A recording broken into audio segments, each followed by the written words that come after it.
Hey guys, Dan Lots of 922 Films. I wanted to talk to you guys about one thing that has been recently on my mind. I was actually talking to another filmmaker on Twitter about sort of your film loadout. Like, what do you bring on set? What camera do you want to have on each shoot? And each shoot sort of has a different sort of camera that prescribes to the problems that you have. So I wanted to make a video about what camera that you should use for your film or your movie projects. And I think the best way to do it is to tailor it in four main ways in order for you to have the best camera experience on whatever project you're doing. It might vary from project to project, but I think that you can find one camera that kind of fits to your needs if you ask these four questions. So let's get into it. For my first point, the most obvious is aesthetic. Every film has a very specific aesthetic, and cameras are the best way to achieve a specific look. Besides lenses, they're the number one way that's going to dictate how your film is going to look. Lenses probably are a little bit more crucial actually, because the lenses themselves craft the light that's going into your sensor. But you do need a good capturing device that's going to give you a lot of dynamic range and a lot of ability to color in post. And actually, maybe that's not what you need. Depending on your project, you might not. Look at Mark Duplass's Creep. I believe that was shot on a 5D Mark II or a 5D Mark I. I don't remember exactly. But the camera does not look very good in that film because it's supposed to be a lo-fi aesthetic. So it just depends on the project you need. Look at the cameras you have. I have four cameras. I have the Blackmagic 2.5K RAW. I have the Sony A7 III, which I'm shooting on right now. I have Canon T2i and a 5D Mark II, and I like all of those cameras for different things. My Sony is great for run and gun, fast shoots, or professional and well-lit shoots like what I'm doing right now. My Blackmagic really works good for well-lit shoots. It does not work for a run and gun at all, but it has a very nice, smooth aesthetic to the image, and I really like that. My Canon is my run and gun. Both of them are my run and gun cameras. I used to love using the T2i when I first got it because it was such a simple but effective camera. And the 5D Mark II is just the bigger brother to that, and it's a really amazing camera. And to this day, it's still one of my favorite cameras to use because it's so simple to get to use. So when you're making a feature film or a short film, you want to think about this. Like, how does the image in and of itself affect what is going to be happening, the aesthetic of these pictures? You might want a specific camera for a specific purpose. So just look at the options you have, whether it's a rental house or if it's something you own yourself, and decide which camera would be the best just because of the image quality.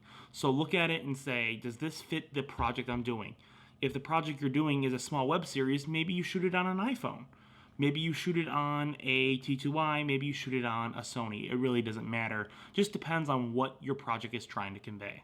So that's my very first point. My second point is ease of use. This is so crucial because I think a lot of people don't consider this. What is the easiest camera for you to use? What is the camera that you actually know how to use? So many people want to go to a rental house and rent a Red and then try to learn it on shoot while they're making a feature film or a short film. And I think this is a very bad idea because ultimately you're taking this gear and you're using it as a test on your film, especially if this is a feature film. You're really using a piece of gear that might be way above your caliber, and you might not actually know how to use it correctly. I think that the best way for you as a filmmaker to make a very good film is to have a camera that you're comfortable with. I'm not saying you shouldn't go out and rent a Red to practice with it, but I would never use a big camera like that as my very first shoot on a feature film. I would make sure I would rent it beforehand so that I knew how to use it. So this is just be comfortable. The ease of use of a camera is so crucial in order for you to be successful as a filmmaker. You need to be able to use the camera as fast and efficiently as possible, and you can't be messing around with things when you're on set, and then when people ask you what you're doing, you don't really have an answer because you really don't know how to use this camera. I've seen this happen time and time again. People get a really big camera or a nice cinema package of lenses and all this stuff, and then they don't even really know how to use the gear effectively, and then the project looks just as bad as if it was shot on a really cheap camera.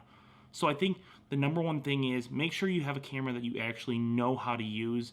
And if not, go and rent that equipment for a week or two to practice on it first before you do your very big shoot. This is very, very important. My third point is size. This is a very interesting perspective because there's two sides to this argument. There's a lot of people who really like big cinema packages and they like small cinema packages like the Sony camera that I'm using. I prefer small cameras personally because I think they're a lot easier to use, easier to get in fun places, and ultimately you can do a lot more with that because you can always add size to a rig. You can put a shoulder rig on, you can put a cage, you can put a mount, anything you want to add to it, you can. With a big rig, you need to have a dolly, you need to have a nice, a very sturdy shoulder rig. You're gonna need maybe even a large stabilizer that's not just the most minimum weight you can hold. So you're gonna need to get a very nice Ronin or something like that to get it to have movement in your film. So the problem is a lot of times people will get a very nice, let's say, red package, and then they don't have any gear to actually move the camera around. So then when it ends up happening is it's always on the sticks. And I love tripod filmmaking. I think it's the bread and butter of film in general. But you need to have movement to be in some of your compositions so there is some life to your pictures. So if you don't have all the tools to, let's say, move a big camera like a Red all around on your film, this might be very limiting for you, especially if you have a really big sized camera. But if you have that gear and you have the means and the ability to do that, maybe you do use a Red because it's actually weighted a little bit more and you get less camera shake. With a small camera, you're going to get a lot of camera shake, and that's a thing you actually have to put extra weight on to keep it from doing that. So maybe you actually prefer large rigs. I would love to hear you guys down below tell me, what kind of size rig do you like to work with? What is your kind of commonplace work camera, and how do you have it set up? Do you have it on a cage? Do you have it on a shoulder mount? How does that work? I would love to hear you guys sound off in the comments below. Tell me, and also hit the subscribe and like button if you have the chance to. Thank you so much. So now let's get back to our fourth point, our final point, which is the price. This can come down to affording it, buying it outright, or going to a rental house. I think this is the last part that really drives home whether or not you as an indie filmmaker can use a specific camera.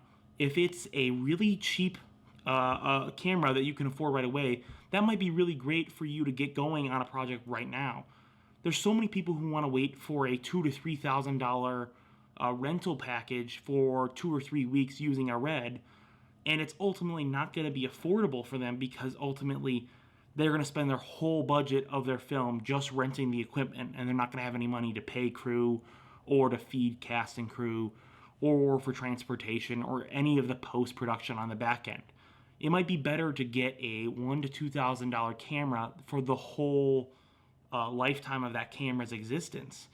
And at least you have something now that you can use on multiple projects, and you can spend the rest of your money trying to improve the image in post rather than get a great image but then have no ability to do any post work with anyone who has any skills in that area because you have no money.